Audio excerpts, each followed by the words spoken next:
this stand to cut logs on while I'm out camping. I have a need list here which I'll give you guys a shot of in a second, but what you need to do this is a drill, a number 2 square head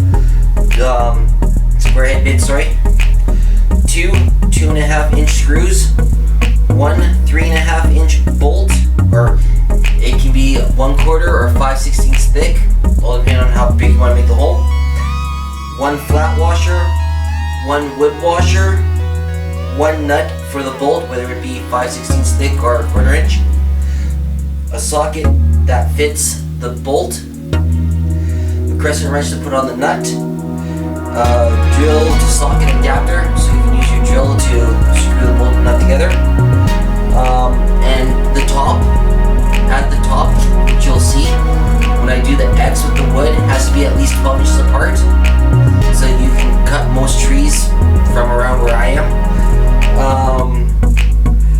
The bolt hole has to be 16 inches down from the top and centered, and the actual length of the 2x4s, it can change per person, but I did mine at about 35.5 inches. So if you keep tuned, you'll see me do a quick run on this. Talk to you guys later.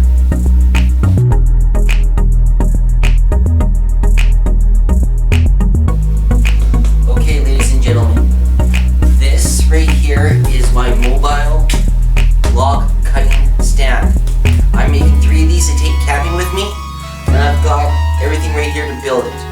So keep tuned and watch this.